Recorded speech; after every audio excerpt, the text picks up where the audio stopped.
Matt Dillon here, and I will be presenting on effective collaboration using BIM Collaborate Pro. So I'm going to break this up into 4 parts. We're going to do a real quick overview of the Autodesk Construction Cloud, although this presentation is really geared with the assumption that most people that are watching this already have some familiarization with BIM Collaborate Pro. We're going to really focus on a few main things about it, but I think it does it makes sense to go ahead and do a real quick overview of just the Autodesk Construction Cloud in general and where BIM Collaborate Pro fits into it. Then we'll focus on BIM Collaborate Pro and the 2 different types of project setup. First, we're going to talk about the high trust project setup, and then we're going to talk about low trust project setups using design collaboration and the Revit Cloud collaboration workflow. Then finally, we'll do a very, very brief overview of the model coordination workflow as well. And again, that will be very brief. This class really isn't intended to focus on model coordination, but again, I want to show why it's a good idea to use the features of the design collaboration module when you're setting up your project if you're planning on using model coordination in the future. So again, let's just do a real quick overview of the Autodesk Construction Cloud, because a lot of people get confused with these terms. So the Autodesk Construction Cloud is really talking about the whole ecosystem of cloud-based products for building construction, everything from initial design all the way through building handoff, construction, handoff, and even operations. There are other cloud services, but these are the ones that people think of when we're talking about the Autodesk Construction Cloud. And we're going to focus again in this class on BIM Collaborate Pro. BIM Collaborate Pro again includes document management. It also includes the design collaboration workflow, Revit Cloud collaboration, as well as the ability to pull models together and do clash detection. So again, model coordination. And here we see the modules and the features that are included with it. Now, again, we have BIM Collaborate and BIM Collaborate Pro. BIM Collaborate Pro is the exact same thing as BIM Collaborate, but that's what includes Revit Cloud work sharing. This is important.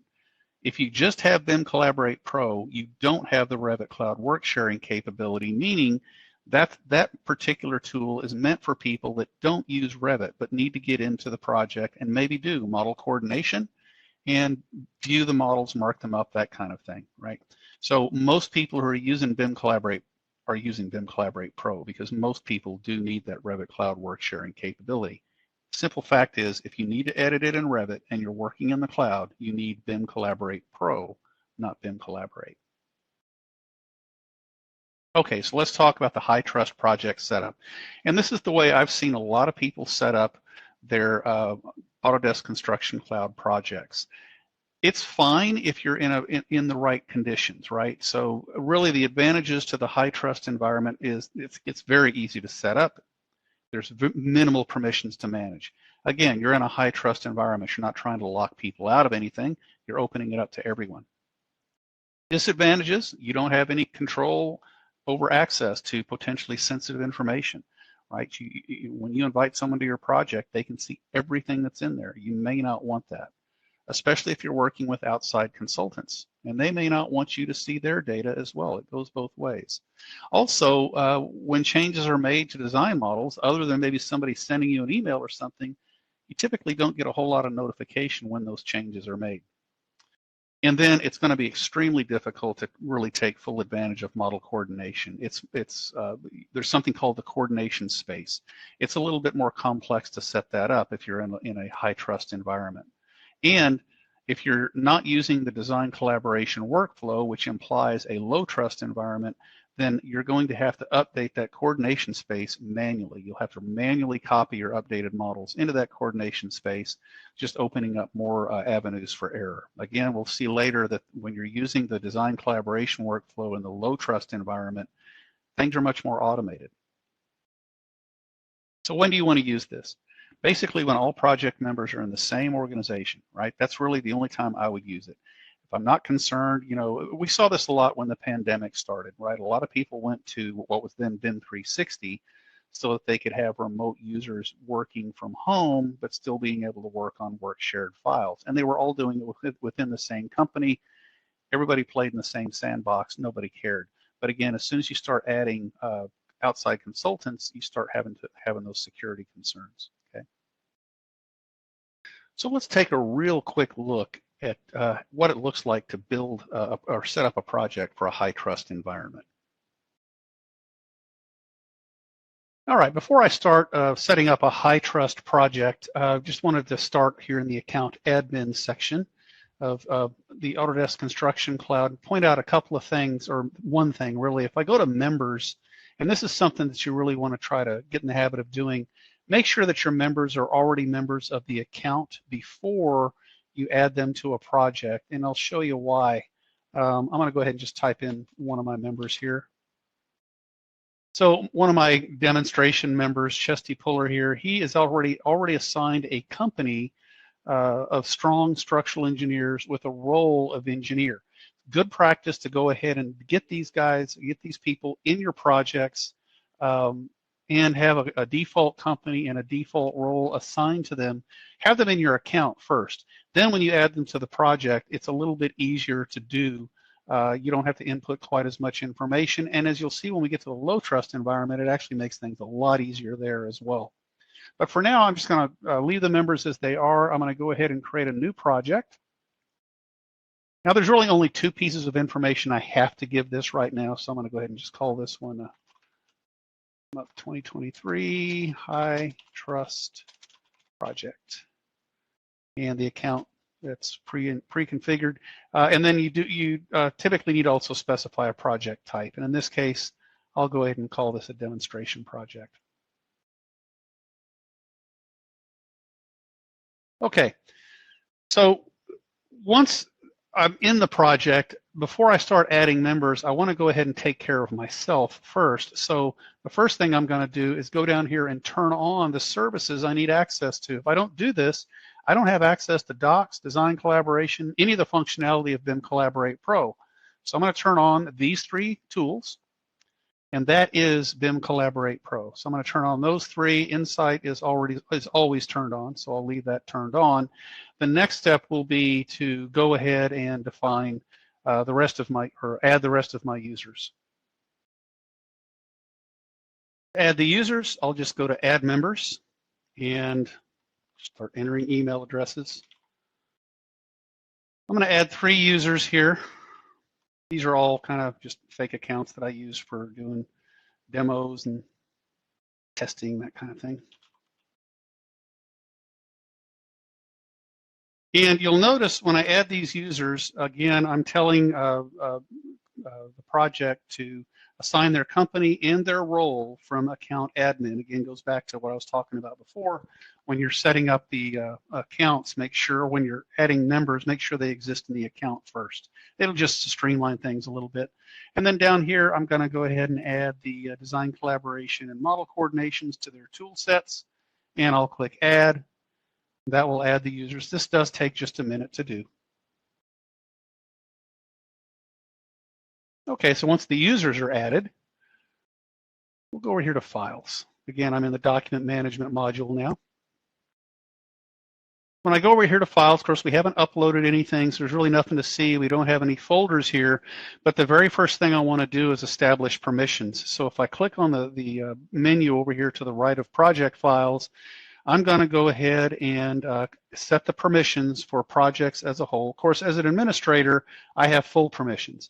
I'm going to add additional people. Now, for a high trust environment where I'm not concerned about permissions and I really want to make sure everybody has access, you'll notice there's a little note down here that if I just want to give everyone permission, I can do that. So if I just type in everyone, that basically just says anybody that's in this project has, by default, that level of permission, okay? And I'll click Add.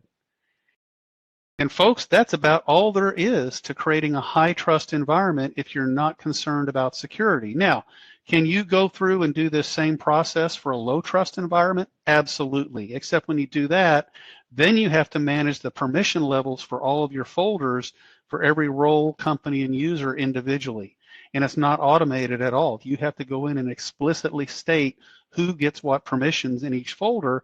And if you've ever had to manage something like that, you know how easy it is to get it wrong, to give somebody too much permission, or in most cases, give someone insufficient permissions to where they can't edit Revit files that they should be able to get to, they can't see an AutoCAD drawing that they should be able to see, etc. So high trust environment, everybody has pretty much full access. Even in subfolders, if I've done this at the project files level, and I go to create a subfolder, and I'll just call this one, architecture. And I go to the permissions for architecture, we'll see that the permissions are exactly the same there as well. Everyone has the same level, and I can't change it. If I try to change it, you really don't see that here, but if I was to try to change the permission levels for anybody in this folder, you don't have the ability to take away permissions. In other words, you can't give everybody global permissions in project files, full access to everything, and then go to a subfolder and try to pull those permissions back in the subfolder. Permissions can only expand as you go into the subfolders. They can't contract. It's a little different than most file systems. So whatever you assign at this top level, that's going to be the minimum level of permissions they're going to have in all the subfolders. Again, this is a high trust environment. I've given everyone pretty much full permissions except for the ability to manage permissions. And again, that's a high trust environment. Okay, now let's talk about the low trust project. And this is where we're going to be using the design collaboration workflow and also the Revit Cloud collaboration.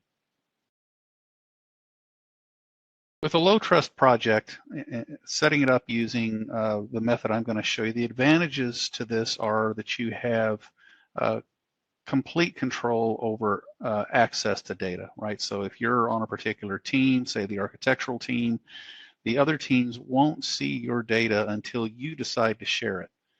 And yes, you can actually set up notifications. So if you're consuming data from another team and you want to be notified when they've made changes and shared new data, you can set it up so that you're notified for that. And then finally, if you're using the model coordination, this will also help automate not only the setup of the coordination space, but most importantly, when you've made changes to the model, say you've resolved a clash and you've now shared that new data, the coordination space gets updated automatically and the clash gets updated automatically as well. So you don't have to do any manual copying of files or anything like that. So when do you want to use this? In my opinion, anytime you have multiple project teams, in other words, multiple organizations, then you want to use this method because that way you can control data. So anytime more than one organization is collaborating, at that point, I'm going to move to a low trust environment. Anytime you want any kind of notifications, you want to have that low trust environment. And then of course, if you're using the model coordination tool, I strongly recommend, even if it's internal, even if it's a completely internal project, I strongly suggest you use the setup for a low trust environment just to enable that more automated updates of clashes. So let's take a look at how setting up a high trust, or rather a low trust environment is a little different from setting up a high trust environment, but really not much more difficult if you take advantage of the automation that's included in BIM Collaborate Pro. So in this project, I've already added the users, just like I did in the previous project for the high trust environment. But now, instead of doing anything with permissions, you'll notice if I go here to Docs,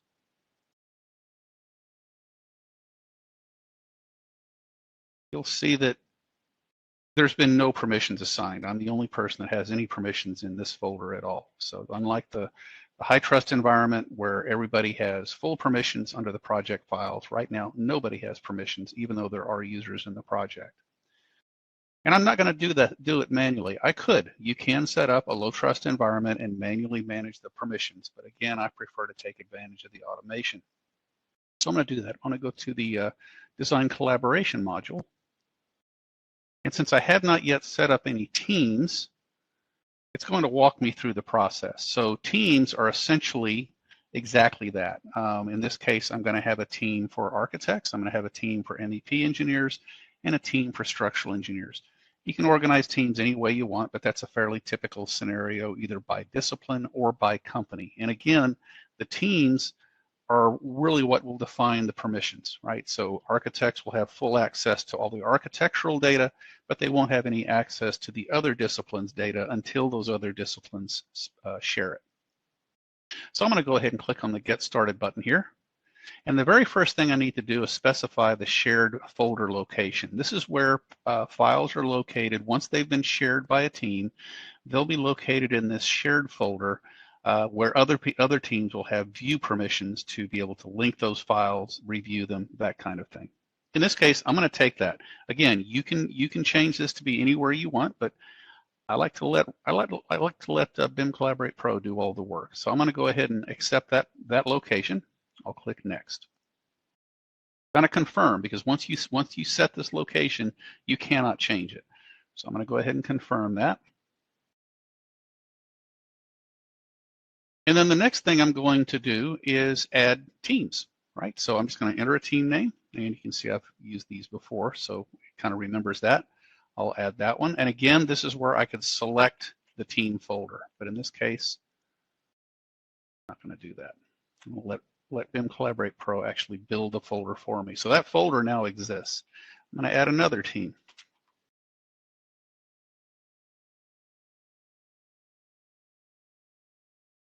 And we'll add one more.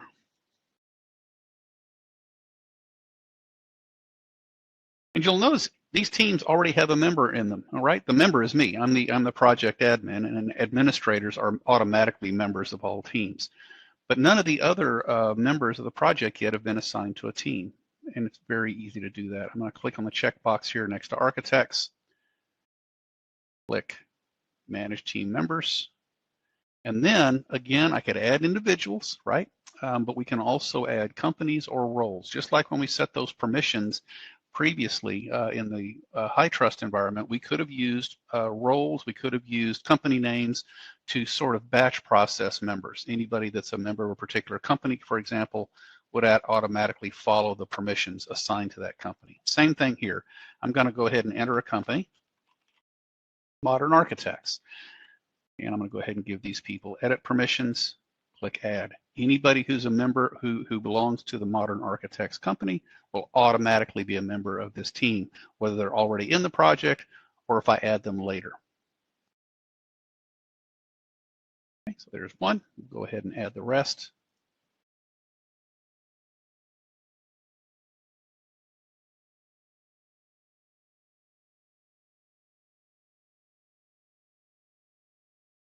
This will take care of the MEP engineers.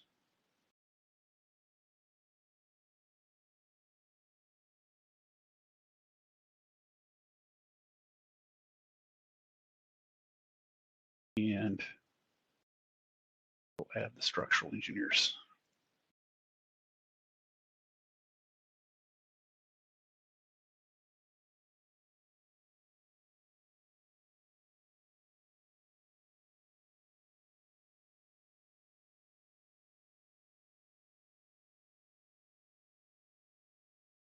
Okay. You'll notice that now each team has 2 members in it, because again, there's one person so far, aside from myself, who's in each one of these companies. And so they've automatically been added to those teams. We'll go take a look at the file folders now. And you'll notice now several folders have been created under project files. And if I click on the architects folder, you'll notice there's a folder here called consumed. We'll talk about that a little bit later. But if we take a look at the permissions, we'll see that sure enough, yes, I still have permission, but now anybody that's a member of Modern Architects, currently just that one person, also has edit rights. It's all set up for me. Don't need to worry about it. Same thing's going to hold true for MEP engineers, structural engineers. And if we go to the shared folder here, which again has its own discipline folders, we'll see what those do in a little bit. But if I click on the permissions there, we'll see that everybody has view permissions except for, of course, the administrators. So again, the shared folder is not where people go to edit documents. The shared folder is where people send folders, send documents and data to be consumed by others. in a reference mode, for example, linking a Revit project, linking a CAD file or something like that. So once you've set up the teams in the low trust environment, you're now ready to start using the design collaboration workflow. And before I demonstrate that, let's just talk about a few of the things that happen there. If you look at that red dashed line, think of anything on the left of that as my team's data and only my team's data. So basically the left side of the line is information that the other teams cannot see. Anything that's on the right side of the line is that shared data that all the teams can see. So if we start on the left side, I've got my model in the Revit project and I've made some changes to it, right? And so in that process, I'm using work sharing, I'm synchronizing to the Cloud Central model, which is that live model, right? It's not visible in BIM Collaborate Pro or document management. It's the live model that people are actively working on. Then I publish that model, and I have a published version now that is visible only to my team. So if someone from another team is looking, say, in the shared data, they're still not going to see that update. What I've just published is only visible to my team. But then I share that data and it crosses over that red line, goes to that shared folder in the document management file system, and now the other teams have view-only permissions to see that updated data. That's essentially how the design collaboration workflow works. Now let's take a look at it in action. For this part of the presentation, showing how the design collaboration workflow works, I'm going to start off in Revit, and I'm in one of my project files, and I'm ready to publish it up to the cloud. So before I publish, I need to explain, for those of you that may not be familiar with this, there's actually two versions of a Revit Cloud Work Shared model. There's the live model that people are actively working on, and then there's the published model that people are actually viewing in BIM Collaborate Pro or in the document management module. What you're viewing in BIM 360, again, is the published model, which the more people work on the actual live model becomes more and more out of date. And so it's important to publish periodically. I recommend maybe daily, at least weekly. That's also another way to get your backups, right? When you publish, you're increasing the version number of that Revit project, and you can always go back to an earlier version in BIM 360 or rather Autodesk Construction Cloud. So publishing is important. It's not a complex process, but there is one step you want to take before you publish. I'm going to be publishing from my from Revit here, but before I publish in the Revit project, I'm going to go to the Collaborate ribbon, and I'm going to go to my Publish settings. I don't have to do this. I can publish without doing what I'm about to do, but this will actually make sure I have more control over actually what gets published. If I don't do anything here, when I publish, the only thing that people can see in Autodesk Construction Cloud or BIM Collaborate Pro is the 3D view. That's it. You can't see any sheets, you can't see any 2D views, just the 3D view. And you'll notice when I go to the Publish tool, I've got a single set here with nothing in it. And so what I want to do is look at all the views and sheets that are currently in my model. And so I'll say, let's look at all views and sheets in the model and decide what do I want to have in this first set. We're currently named Set 1. Let's go ahead and do the floor plans, and actually let's do the CDs. I could also do sheets, but maybe I'm not ready to do that yet. So that's good enough for those. Maybe the elevations. Actually, let's stick to the ones here that are flagged for CDs.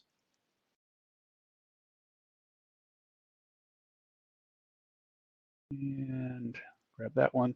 And since I'm now specifying specifically which views are to be included, I want to make sure I include at least one 3D view as well. Otherwise, I'm just going to have two 2D views. So that's good enough for now. I can always come back and add more to this set. I'm going to go ahead and include these in Set 1. And I'm going to rename Set 1 to, I'll just give it a name, Initial Review Set. And I'll save.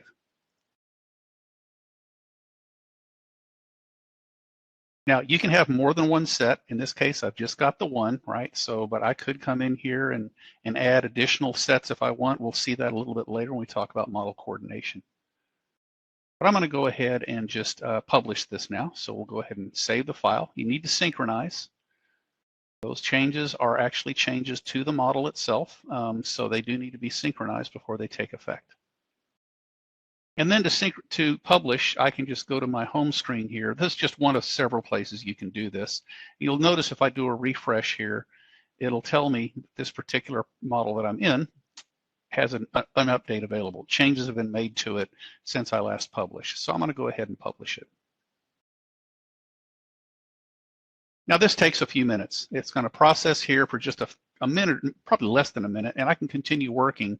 But in BIM 360, or rather BIM Collaborate Pro, Autodesk Construction Cloud, I won't see these changes right away. It'll take it, anywhere from a couple of minutes to, depending on the side of the file, I've seen it take as much as 10 minutes to process. But again, that's on the cloud side. I can continue working here in Revit while it's processing up there. As soon as this thing is done, I can go back. As a matter of fact, I can actually go back to the project right now and continue working, even though it's processing.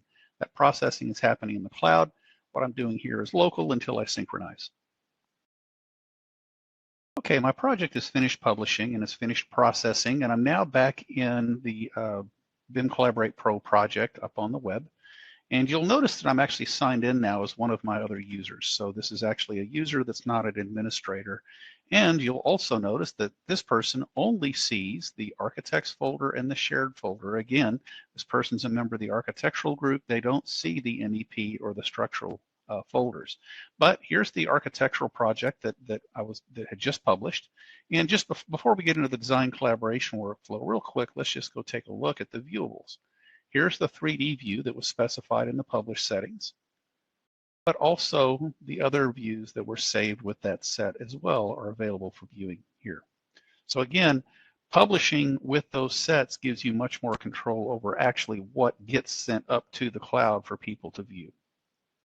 Okay, let's go ahead and take a look at the design collaboration workflow now. So I'm going to go to the design collaboration module. And again, since I'm now one of the users that is an architect, then I'm basically looking at this from the perspective of the architectural team.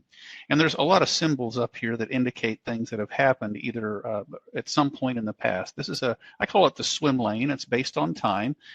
Things progress from left to right. So things that happened way back here were things that happened in the past. The very first thing that I need to do is, well, now that I've published, is create a package. Once I've created the package, then I can share that with the other teams, and they'll see what I've shared on their swim lanes, and we'll see that here in just a minute. So I'm going to go ahead and click on this button here to create a new package. Notice again, it only shows up on this swim lane because that's the team I belong to. All I can see here are what the other teams have done. We'll get into that in a minute. But I'm going to go ahead and click the plus sign here. And the very first thing it wants me to do is indicate what do I want in the package. Now, I could just choose the architectural model, right? If that's all I want to share at this point, I could. But if I want to share all those viewables, I can go ahead and share that set that I created earlier. That will include the architectural model. Now, notice there's also a site model here. I don't really need to include that because I haven't made any changes to it. But had I made changes to it and published it, I could add that model to my set. I can also go and add additional documents, CAD files, Word docs, whatever it might be. But right now we're just going to focus on this. So again, we're going to make sure that the architectural model is selected, and it is because I included the set that came from that model. Okay, so that's done. I'll go ahead and save the package, and then I will share it. At this point, I've got a package, but it only exists in my team. Nobody else can see it. But as soon as I share it, and actually before I do that, let's go over here to the docs module real quick. I want to show you something else. So again, here's my architectural model. There's my site model. If I go to the shared folder where I can see the other disciplines folders, but I only have read permissions in those folders.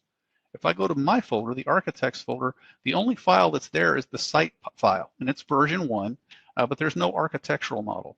So if I go back to my folder, we see that architecture is at version 6, site is at version 4. Watch these version numbers. These are going to be different than what happens in the shared folder, but that's not that big of a deal. But let me go back to design collaboration. Again, I've published, I've created the package, and now I'm going to share the package.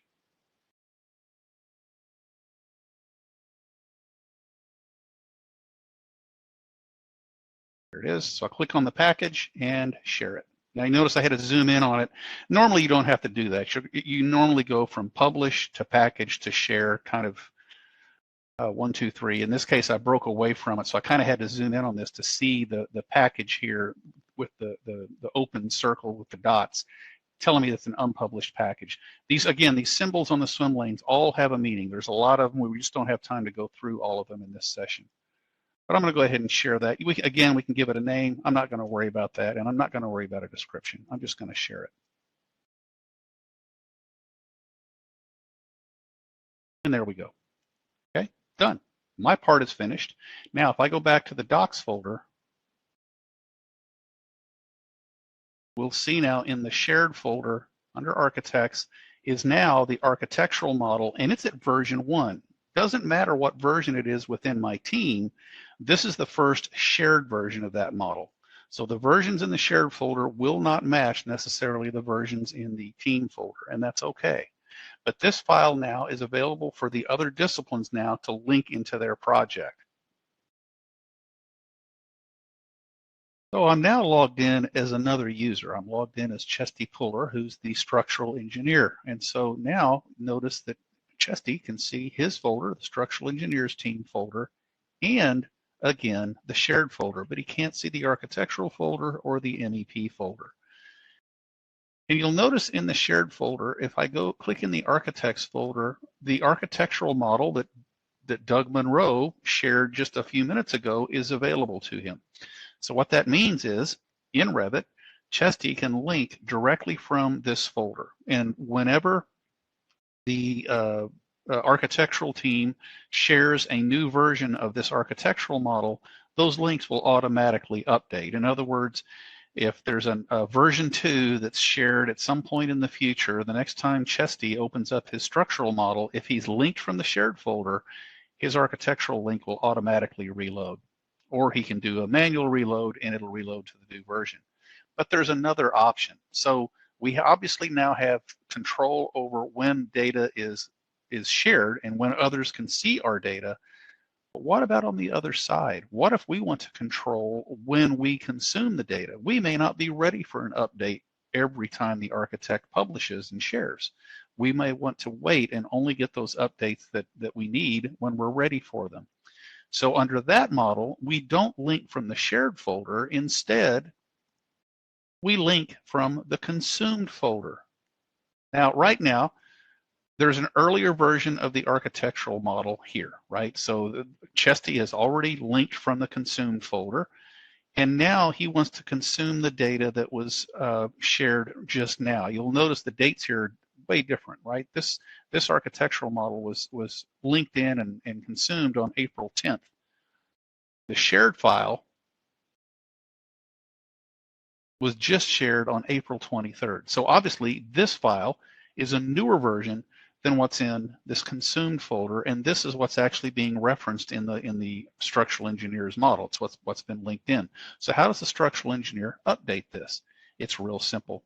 Over there in the design collaboration module, again, logged in as a structural engineer now, we'll see it looks a little different because now the swim lane shows me as the structural engineer. However, if I expand this swim lane out, I will see that, oh, look at that. The architect has published something and shared it. So this is my indicator on the swim lane that one of the other teams has shared data, and I can pick on that. I can explore the model, view it, and see see what it is that I want to, whether it's something I want to consume or not.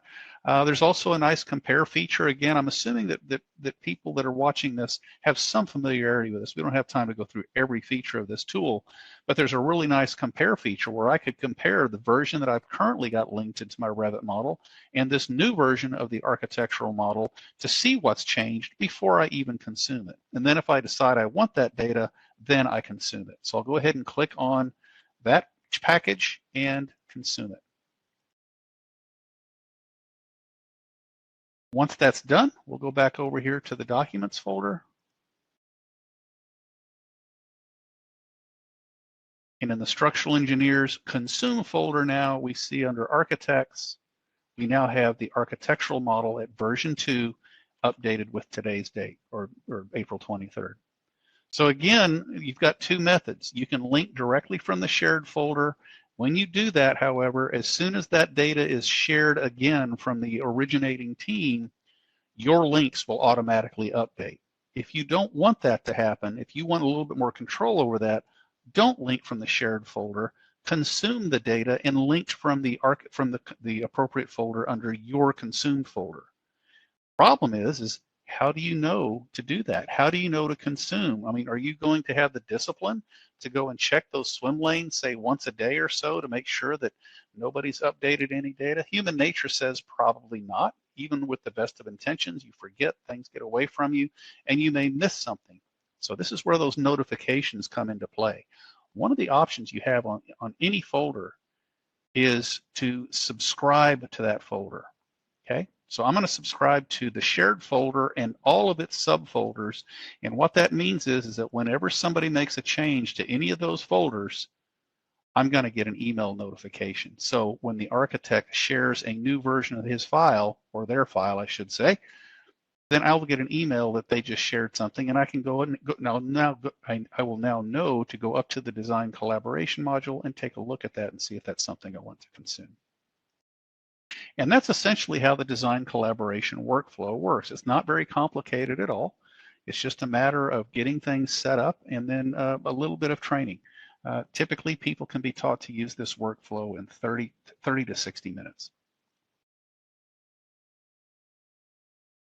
Hopefully, in the last 30 minutes or so, I've been able to demonstrate and illustrate why it's probably a better idea to use this low trust environment anytime you're working with outside consultants, and how to make that work for you effortlessly. It's relatively simple to use that design collaboration workflow. But I also wanted to just take a few minutes to illustrate why that might also help with model coordination as well. Not everybody's using model coordination, but it is a feature of BIM Collaborate Pro. And if you set up with that low trust environment going into it, it can actually facilitate more streamlined model coordination as well. We don't have time to get into a lengthy, even an overview really of model coordination, so I'm not going to spend much time in this, just want to show you a couple of things. So let's start off back in Revit. We talked about publishing earlier and how to manage sets. And in this illustration, you'll see that we've actually created an MEP coordination set strictly to be used for coordination. You don't have to do this. You can lump all of your coordination documents, views, etc., with any other set if you like, but I find this is a little bit easier to manage this way. I've got a set that's dedicated specifically for coordination. I know that anything in that set is a view that I want for that purpose.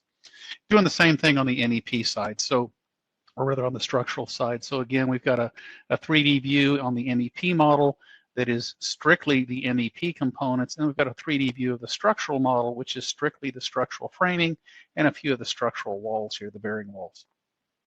With those then defined, then the next step is to go ahead and set up for collaborate or for a model coordination. And really this happens during the project setup. If you're setting up in a low trust environment, you have the option when you create your teams in the design collaboration workflow that we looked at earlier to also define that shared folder as a coordination workspace. So all clash detection happens in a coordination space. And again, by default, it wants to make the shared folder here. This is the screen you'll see when you first get into collaboration, or coordination, excuse me. you'll notice when I go into model coordination on this right side here, the first thing it wants me to do is take a look at my coordination spaces, and I already have one here because when I set up my teams, I told it to use that shared folder as my coordination space as well. You can also create additional coordination spaces if you want. There may be reasons to do that, but in this simple example, I've just got the one, the shared folder.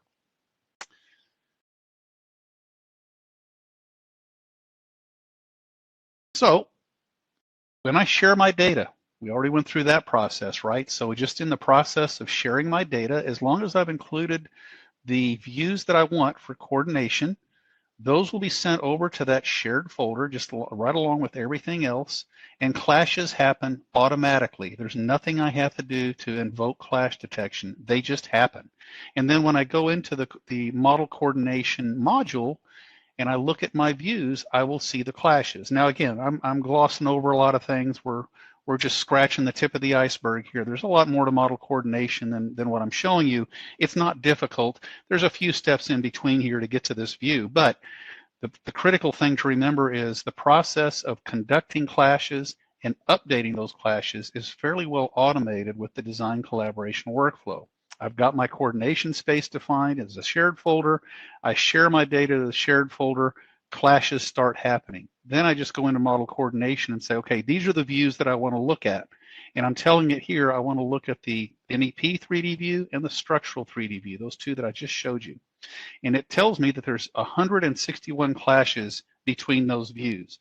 You'll notice a lot of these refer to flex duct. I can actually flag those as not being a clash. I can do that right here. But some of these are going to be valid. There's 161 of them. I want you to focus on these ducts back here.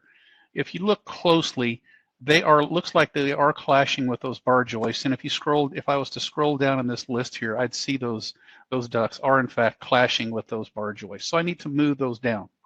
So I go into the Revit model using Revit Cloud Collaboration, open it up, go to those ducts, lower the ducts, save the model, publish the model, create the package in Design Collaboration, and then share that package. That will then update all the design documents in the shared folder and update my coordination views. And without me having to do anything else, when I then go back into this view, I don't have to rerun the clashes or anything. Again, clashes are automatic. When I go back into this view, it will immediately report that I now have only 159 clashes because these ducts have been moved down. It's that simple. Again, the only thing you have to do is make sure you've got a view set up for coordination in your models, that view is included in the data that you're sharing, and I like to, again, put that in its own set so that it's very clear to me. And when I share that set, those clashes automatically get processed in the shared folder or wherever your coordination space is, although, again, it's only going to happen automatically if you do it in the shared folder. And when it's time to make changes, simply open up the models that are affected, make the changes you need to make, republish, repackage, reshare. Clashes are automatically updated. Those that have been resolved are automatically removed from the list. It just doesn't get any easier than that. So let's just review some key points in closing here. First off, we talked about high trust versus low trust projects.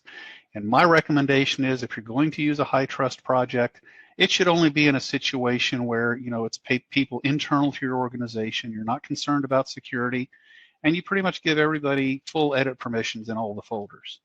Low trust projects are appropriate for any type of a situation where you've got people from other organizations or maybe even other departments within your organization where you need to segregate data.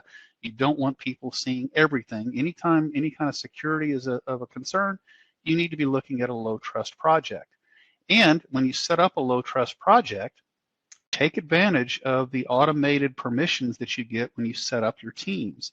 And if you remember the example that I did, I used the defaults. I told BIM Collaborate Pro to use the standard folder structure. I gave it the teams that I wanted. It created the folders with the names of the teams that I had, automatically set the permissions for them. I probably saved myself potentially a couple hours worth of work there without having to go back in and manually manage permissions for every individual, every team, every organization, etc. It's pretty much automated. Let the software do the work. If you're like me, a little bit lazy, that's the best scenario. And then we talked about the design collaboration workflow, where we publish in Revit, and don't forget those publish settings. So again, but before you simply publish, go into those publish settings in your model and specify which views you want to define in which sets. And once you've made those changes, synchronize to the central model, so that actually gets processed in the central file. And then when you publish, those changes will take effect. Those views will be included in your published documents.